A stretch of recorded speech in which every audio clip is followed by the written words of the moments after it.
إن الحمد لله نحمده ونستعينه ونستغفره ونؤمن به ونتوكل عليه ونعوذ بالله من شرور أنفسنا ومن سيئات أعمالنا من يهده الله فلا مضل له ومن يضلله فلا هادي له ونشهد أن لا إله إلا الله وحده لا شريك له ونشهد أن سيدنا ونبينا ومولانا محمدا عبده ورسوله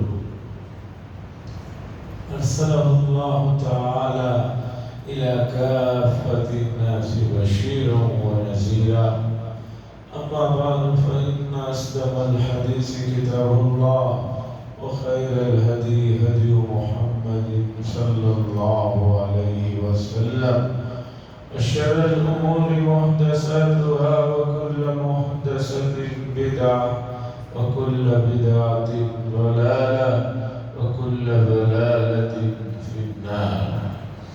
قال الله تبارك وتعالى في القرآن المجيد والفرقان الحميد لئن شكرتم لأزيدنكم ولئن كفرتم إن عذابي لشديد.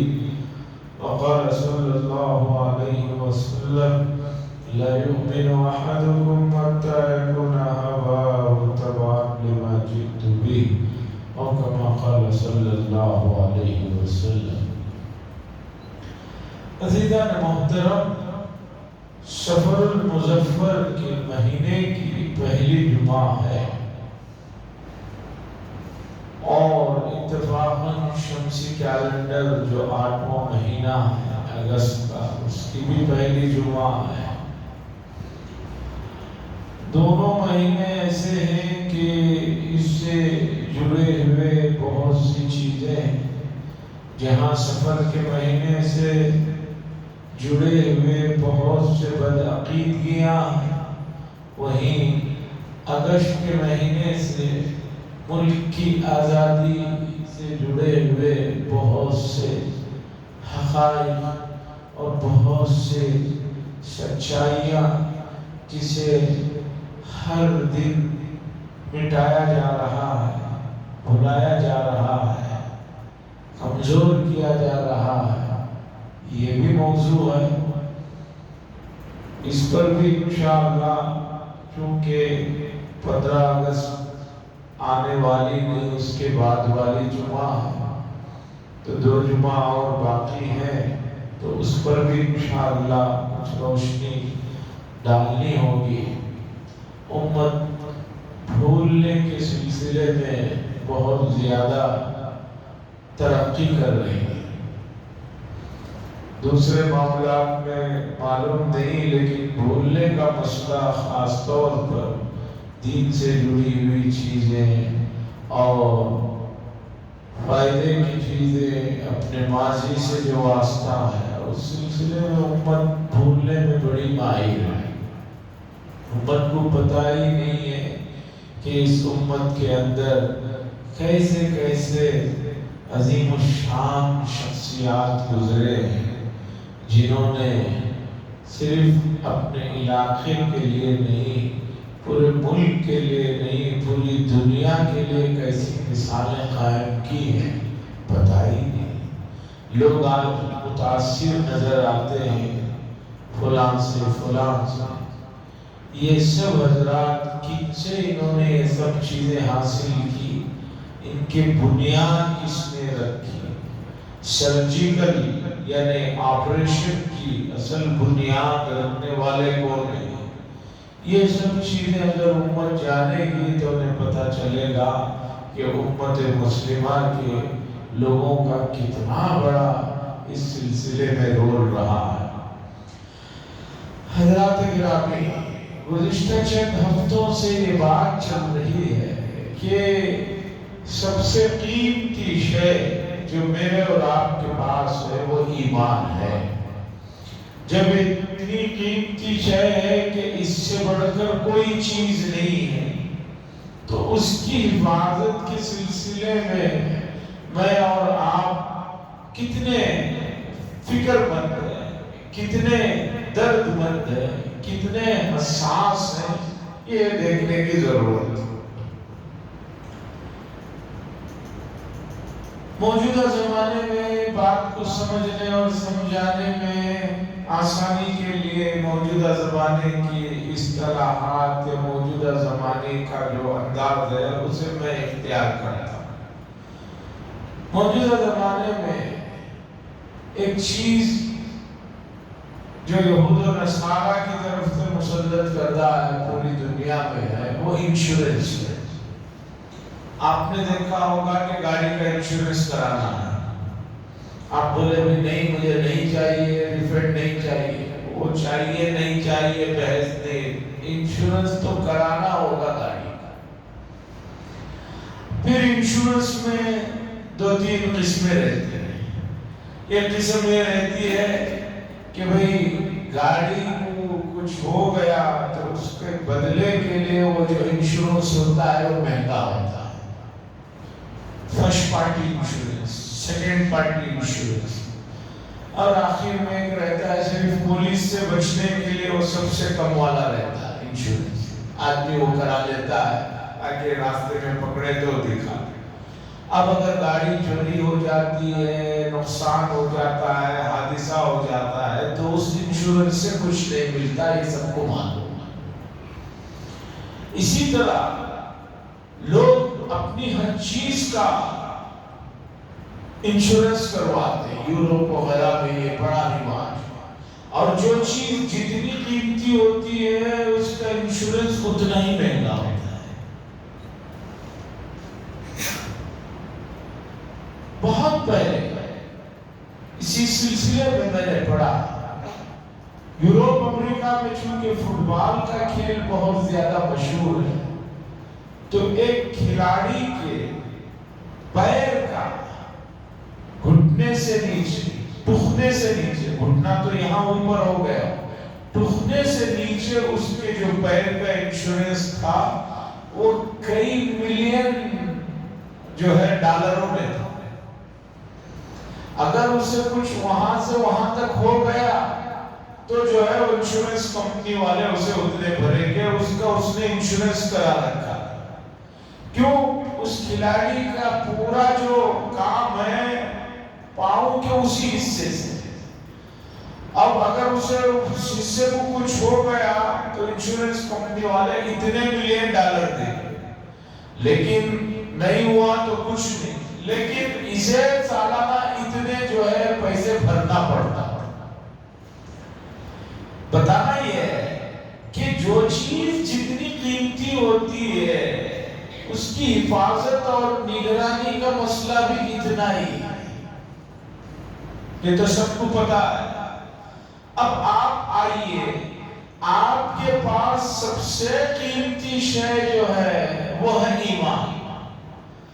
اب اس قیمتی شے کی حفاظت کے لیے ہر آدمی کتنا فکر مند ہے اسے دیکھنے کی ضرورت ہے۔ ایسا لگتا ہے کہ آدمی کو سب سے پہلے تو اپنی اس قیمتی چیز کا علم ہی نہیں ہے۔ اپنے پاس جو سب سے قیمتی چیز ہے اس کا علم ہی نہیں ہے اور اس کی کوئی اہمیت ہی نہیں ہے، اس لیے آدمی اس کے سلسلے میں فکر مند نہیں ہے۔ لیکن یہ اتنی قیمتی اور نایاب چیز ہے، قرآن و حدیث کے مطالعے سے معلوم ہو رہا ہے کہ قیامت کے دن بعض لوگ نجات پانے کے لیے جنہوں نے ایمان یہاں نہیں قبول کیا تھا، ملء الارض ذہبا ولو افتدت بھی، ساتوں آسمان اور زمین اتنا سونا بھی پیش کریں گے، ایک تو ہوگا نہیں، اگر ان کے پاس ہوگا اور اتنا ہی اور ان کے پاس ہوگا تو بھی وہ اللہ کے دربار میں پیش پیش کریں گے کہ آج کی اس حساب کتاب سے ہمیں محفوظ رکھ دیا جائے، اللہ فرما رہے لن تقبل، نہیں قبول کیا جائے۔ ایمان ہے ادھر کھڑے ہو جاؤ، بات ہوگی تمہاری۔ ایمان نہیں ہے کوئی بات نہیں، ادھر آ جاؤ۔ ایمان ہے کوئی نہ کوئی صورت ہوگی تمہیں جو ہے نجات ملے گی۔ جیسے ہوتا ہے ہمارے یہاں تعلیمی نظام میں ہوتا ہے کہ بھئی جنرل کوٹے میں تو داخلہ نہیں ملے گا، وہ بی سی کے کوٹے میں ملے گا، معذورین کے کوٹے میں ملے گا، اور بھی کئی کوٹے ہوتے ہیں۔ ایک آدمی کا جو ہے داخلہ ایسے نہیں ہو سکتا، لیکن اور کوٹے ہیں، ان کوٹوں میں سے کسی کوٹے میں داخلہ ہو سکتا ہے۔ تو یہ جو مومن ایمان والا ہے، اسے کہا جائے گا ادھر رہو، تمہارے لیے کوئی نہ کوئی صورت بنے گی۔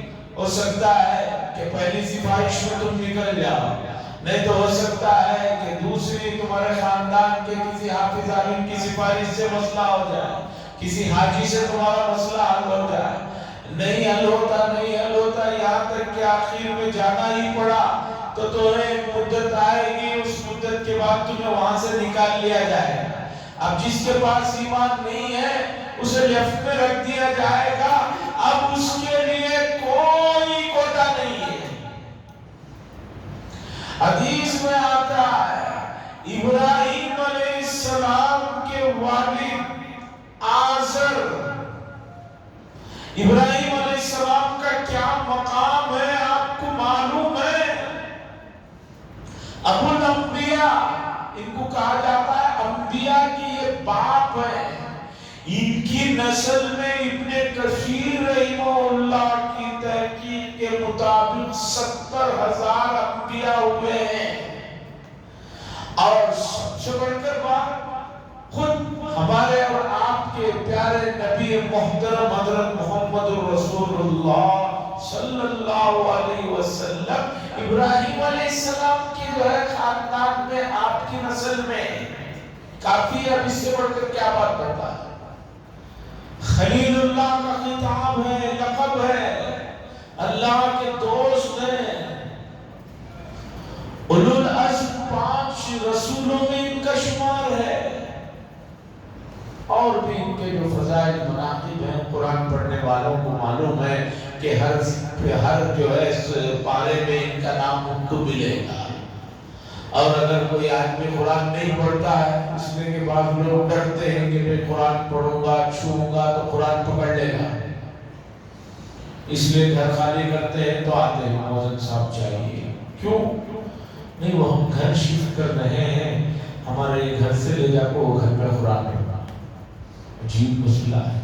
اپنے گھر سے اس گھر میں قرآن پکڑ کر لے جانے کے لیے کر رہے ہیں اور سمجھ رہے ہیں یہ بڑی محبت میں عقیدت میں کر رہے ہیں۔ محبت عقیدت نہیں، جہالت ہے۔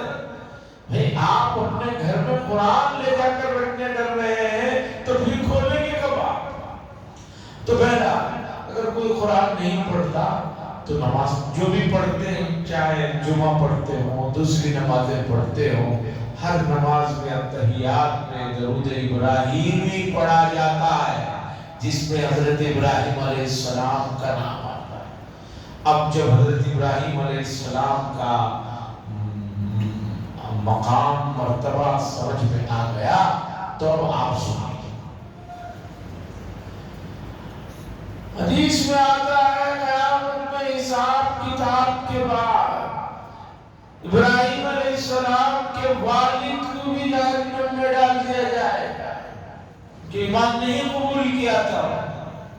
تو حضرت ابراہیم علیہ السلام جب پتہ چلے گا کہ بھی وہ بھی وہاں پہنچ رہے ہیں، ان کی شکل نظر آئے گی، وہ بہت جو ہے شرمندگی اور افسوس محسوس کریں گے، تو اللہ سے التجا کریں گے تو اللہ ان کو فرمائیں گے اب ذرا نیچے دیکھو، تو ان کے والد کو جو ہے انسانی شکل سے نکال کر جو ہے وہ بچھو یا کوئی اور شکل میں جو ہے لپیٹ کر ان کو ڈال دیا ہے۔ اب آپ سوچو کہ ابراہیم علیہ السلام جن کا اتنا مقام ہے، اگر ان کے ابا ایمان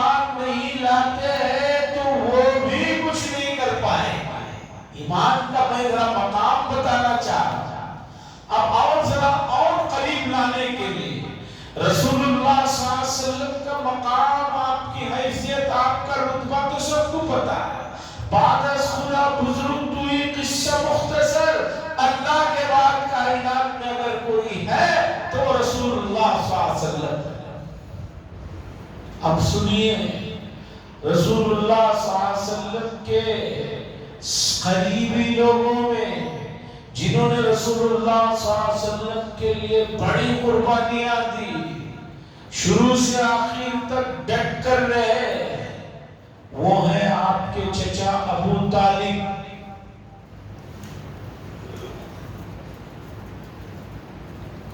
کبھی بھی کسی بھی موقع پر انہوں نے نہیں چھوڑا، لیکن اللہ کی مرضی، اللہ کی تقدیر کیا امور ہے اللہ بہتر جانتے ہیں، انہوں نے ایمان نہیں قبول کیا، انتقال ہو گیا۔ اس کے بعد رسول اللہ صلی اللہ علیہ وسلم ان کے لیے استغفار کرتے رہے تو قرآن میں آیت نازل ہوئی، وَمَا كَانَ لِنَبِيٍّ أَن يَسْتَغْفِرُوا لِلْمُشْرِكِينَ وَلَوْ كَانُوا أُولِي قُرْبَىٰ۔ نبی کے لیے اس بات کی اجازت نہیں ہے کہ شرک پر جو مر جائے ان کے لیے مغفرت طلب کرے، اگرچہ وہ قریبی رشتہ دار کیوں نہ۔ صحابہ نے پوچھا، یا رسول اللہ صلی اللہ علیہ وسلم، آپ کے چچا ابو طالب نے آپ کے لیے بڑی جو ہے قربانیاں دی، بڑے آپ کے ساتھ ٹھہرے رہے، تو کیا ان کا معاملہ ہوگا؟ آپ سے ان کو کیا فائدہ پہنچے گا؟ رسول اللہ صلی اللہ علیہ وسلم نے فرمایا، بس اتنے خدمات کی وجہ سے ان کو جہنم میں سب سے ہلکا عذاب ہوگا، اور وہ سب سے ہلکا اور آسان عذاب یہ ہے کہ 2 آگ کے جوتیاں ان کی پیروں میں پہنا دیا گیا ہے، جس کی وجہ سے ان آگ کے جوتوں کی وجہ سے ان کا دماغ نیچے، چونکہ آگ کے جوتے پہنے ہیں، یہاں کھوپڑی میں ایسے پک رہا ہوگا جیسے ہانڈی میں گوشت پکتا ہے۔ یہ سب سے آسان اور ہلکا ہے۔ پھر آئیے مدعے کی طرف، دوسری طرف کہیں ہم لوگ بہک نہ جائیں۔ رسول اللہ صلی اللہ علیہ وسلم اتنے مقام، اتنی فضیلت، اتنا رتبہ کہ ہم جیسے لوگ اسے صحیح سے ادراک بھی نہیں کر سکتے۔ کچھ چیزیں ہیں جس کا آپ حق و ادراک نہیں کر سکتے۔ ایک نارمل انسان آدمی ہے جو 30-40 روپیوں کی، 50-100 روپیوں کی گھڑی باندھتا ہے، اس کے سامنے کوئی ایک آدمی لا کر قیمتی گھڑی رکھے اور پوچھے کہ بھئی یہ کتنے کی ہے، تو وہ آدمی اپنی گھڑی کے حساب سے سوچے گا میں 100 کی پہنتا ہوں تو یہ 2000 کی ہوگی، 5000 کی ہوگی، 10,000 تک کی سوچے گا۔ جب اسے بتایا جاتا ہے نہیں بھئی یہ 5 کروڑ کی ہے، یہ 6 کروڑ کی گھڑی ہے، یہ 4 کروڑ کی گھڑی ہے، تو ہر آدمی اپنے آس پاس کے حساب سے سوچتا ہے۔ شیخ سعدی نے کہا ہے، 1000 بار بشوع ذہن و گلاب، 1000 مرتبہ میں اپنے منہ کو عطر کے اور گلاب کے عطر سے اور مہکتی ہوئی چیزوں سے اپنے منہ کو دھوؤں، نام تو گفتن کمال بیت، اتنے قیمتی اور معطر چیزوں سے کوئی آدمی اپنے منہ کو دھوتا ہے۔ اس کے بعد شیخ سعدی کہتے ہیں اب بھی حضور صلی اللہ علیہ وسلم کا نام نامی لینا یہ بید بھی ہے۔ اتنی بڑی حیثیت، اتنا بڑا مقام رسول اللہ صلی اللہ علیہ وسلم کا ہے۔ اب ذرا سوچئے کہ رسول اللہ صلی اللہ علیہ وسلم بھی جو ایمان نہیں ہے کسی کے پاس، میدان محشر میں اس کے لیے کچھ نہیں کر سکتے۔ ایمان ہے کام بنے گا، اب نہیں تو بات نہیں تو بات بنے گا، لیکن ایمان کسی کے پاس حضرت ابراہیم علیہ السلام معذرت کر لیں گے، حضرت نوح علیہ السلام ان کا بیٹا، نوح علیہ السلام کون نہیں جنہوں نے 950 سال تک مسلسل لوگوں کو اللہ کی طرف بلایا، وہ بھی اپنے سگے بیٹے کو جو ہے جہنم سے نہیں بچا پائیں گے۔ اس کے بعد سلسلہ آتے رہی ہے یہاں تک کہ محمد رسول اللہ صلی اللہ علیہ وسلم ان کے چچا، آپ کے چچا ابو طالب جو ایمان نہیں قبول کیے، تو اللہ کے نبی نے فرمایا کہ میں بھی کچھ نہیں کر سکتا۔ تو اب پتا چلا کہ سب سے قیمتی چیز جو ہے وہ ایمان ہے۔ اب اس ایمان کی حفاظت، اس کی نگرانی، اس کا مراقبہ، اس پر مسلسل نظر رکھنا میرے اور آپ کے لیے اپنی ظاہری زندگی میں اس سے بڑھ کر کوئی ضروری شے نہیں۔ لیکن بہت افسوس کے ساتھ، بڑے دکھ کے ساتھ کہنا پڑتا ہے کہ ایمان کے سلسلے میں، ایمان کی نگرانی کے سلسلے میں امت بالکل بے فکر ہو گئی ہے، حساس نہیں ہے۔ آپ کو بتاتا ہوں کہ ایمان کیسی بڑی دولت ہے، اور اس سلسلے میں حضرات صحابہ کتنے حساس تھے، ذرا اندازہ لگائیے اس واقعے سے۔ حضرت عمر بن خطاب رضی اللہ تعالی امیر المؤمنین کس درجے کے صحابی ہیں؟ مفسرین کے بقول 10 چیزوں کا کم از کم قرآن مجید میں حضرت عمر بن خطاب نے جیسے کہا یا جس چیز کی خواہش کی، اسی کے عنوان پر، اسی موضوع پر آیتیں نازل ہوئی۔ حضرت عمر بن خطاب نے کہا یا رسول اللہ صلی اللہ علیہ وسلم، یہ معاملہ اگر ایسے ہو جائے، میرا دل چاہتا ہے، اس طرح کی بات کہی، قرآن آسمان سے نازل ہوتا ہے کہ میں آئندہ سے مسئلہ یہی ہوگا جو یہ کہہ رہے ہیں۔ کون ہے یہ؟ حضرت عمر بن خطاب۔ اب حدیث میں ان کا مقام سنیے، اللہ کے نبی صلی اللہ علیہ وسلم نے فرمایا جس گلی سے عمر بن خطاب گزر جاتے ہیں، اس گلی سے ابلیس کو گزرنے کی ہمت نہیں، وہ بھی ڈرتا ہے۔ کس درجے کے آدمی ہے حضرت عمر بن خطاب رضی اللہ تعالی۔ اب سنیے، صحابہ میں ایک صحابی ہے حضرت حذیفہ ابن الیمان رضی اللہ تعالی۔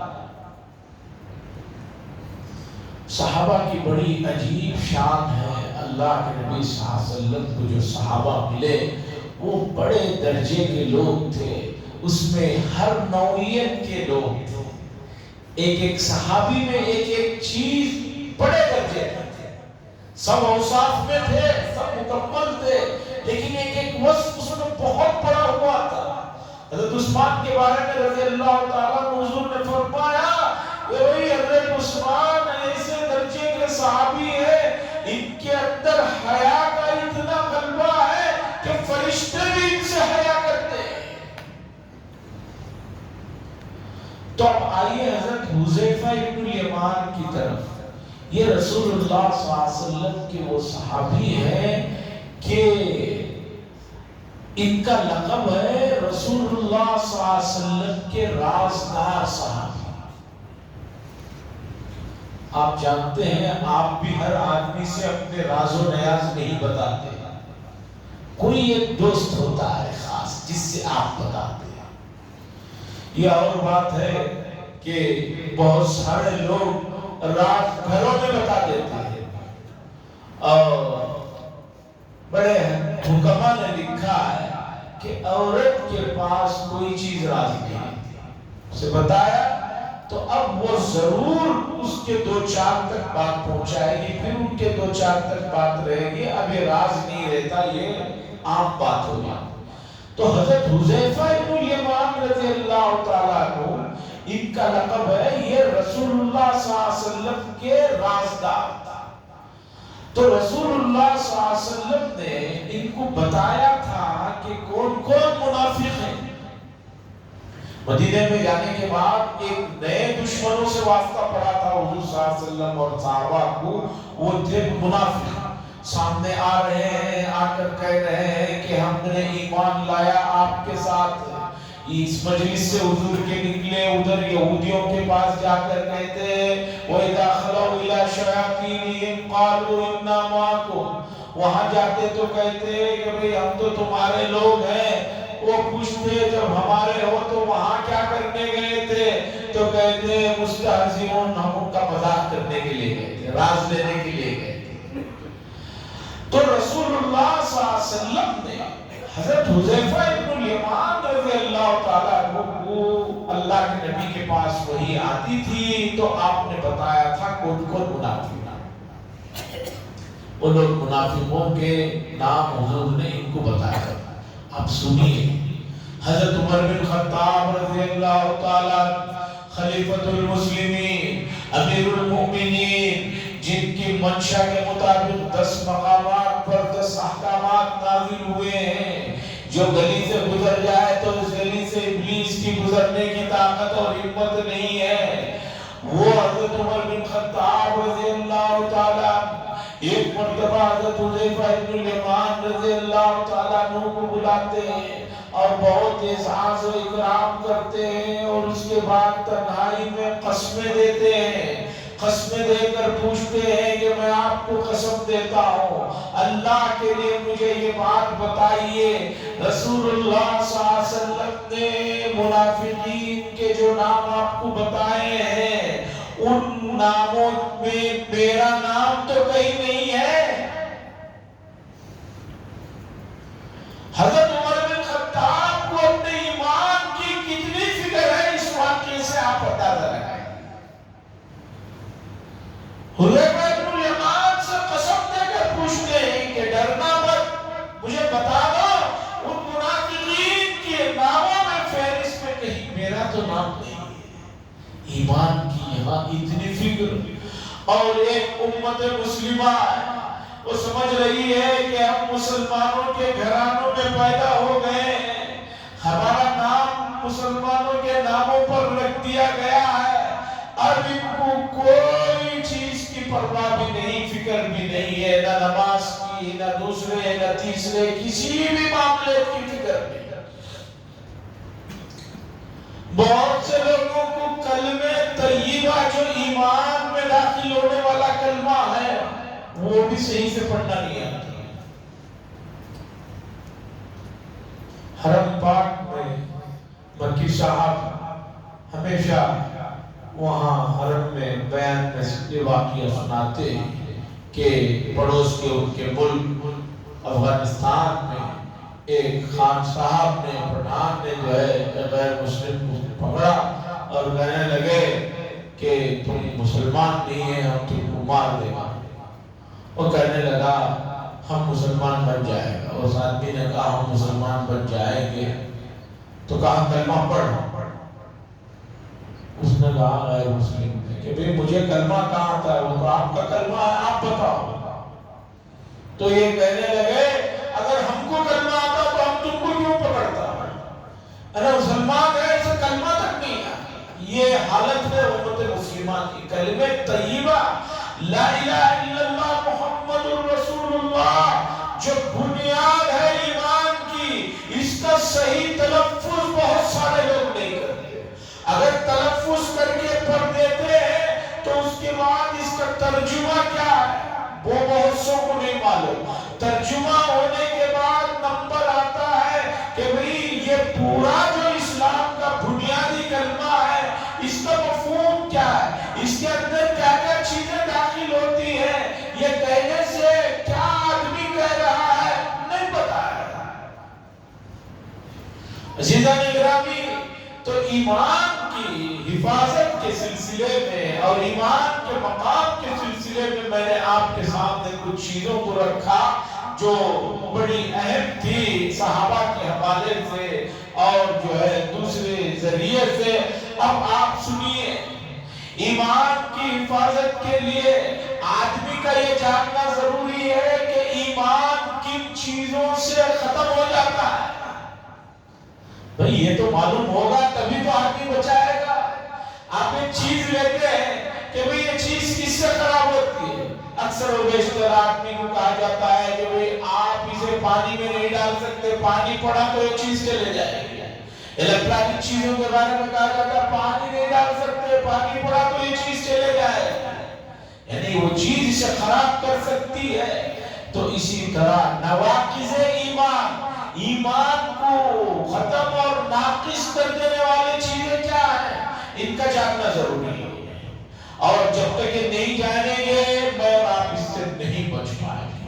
اور اس سلسلے میں پھر دو بڑے عناوین ہیں، ایک ہے نواقض ایمان جن سے ایمان ختم ہو جاتا ہے یا کمزور ہو جاتا ہے، وہ زبانی ہے، کچھ چیزیں زبانی ہیں کہ آدمی نے زبان سے وہ چیز کہی ایمان سے نکل جائے، کچھ چیزیں ہیں عملی پریکٹیکل ہے کہ آدمی نے اسے کیا تو وہ ایمان سے نکل جائے۔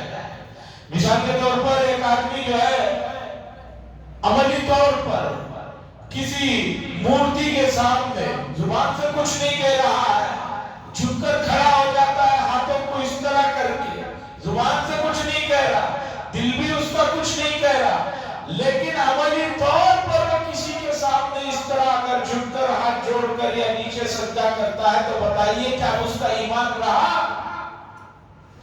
عزیزان گرامی، ہم اپنے بچوں کی ایمان کے سلسلے میں انتہائی بے فکر ہیں۔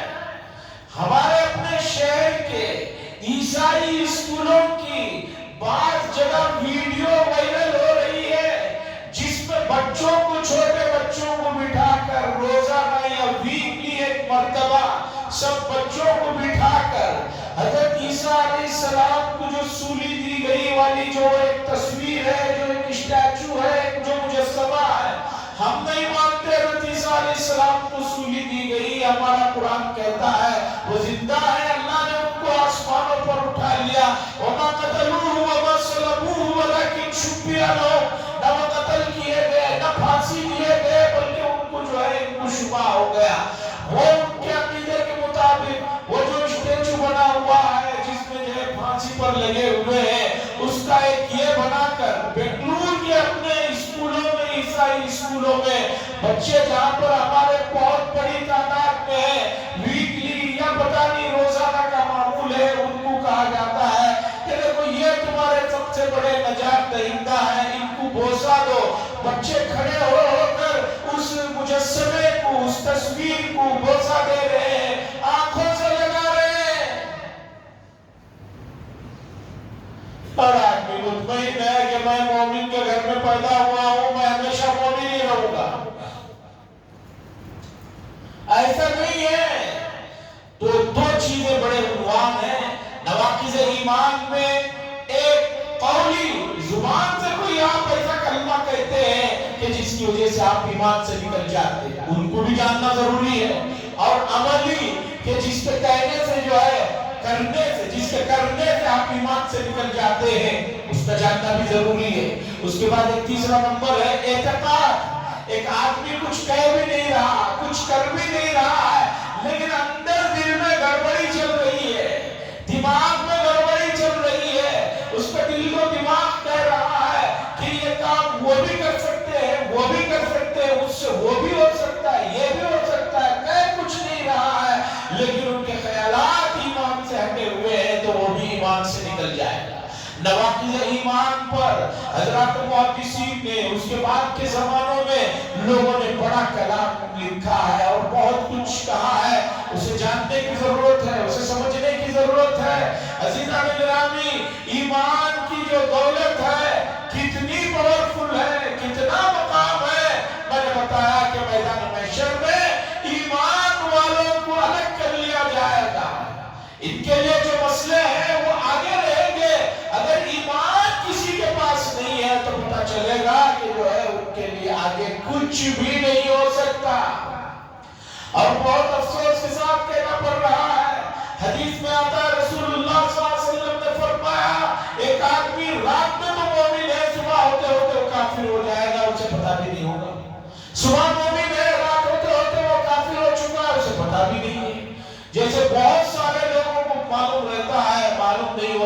کہ مجھے اتنی بڑی بیماری ہے، جب جاتے ہیں ڈاکٹر بتاتے ہیں، کہتے ہیں کہ بھئی اچانک ہی ہوگا، اچانک نہیں ہوا، اور بہت پہلے سے ہوا ہے، آپ کو پتہ جو ہے آج چلا ہے۔ تو ایمان کے حفاظت اور ایمان سے جڑی ہوئی چیزوں کے سلسلے میں یہ بڑا حساس اور بہت ہی اہم مسئلہ ہے، موضوع ہے، انسان کا سب کچھ اس پر مدار ہے۔ اس سلسلے میں جو باتیں ہو رہی ہیں، اللہ کے لیے اسے سنیں، اسے سمجھیں اور اس کا مذاکرہ کریں، اور گھروں میں بھی ماں اور بہنوں کو اس چیز کی طرف توجہ دلائیں۔ اللہ سے دعا فرمائے اللہ تبارک و تعالی ہمیں ایمان کی حفاظت کی توفیق نصیب فرمائے اور ایمان کے ساتھ خاتمہ بالخیر فرمائے۔ وآخر دعوانا الحمدللہ۔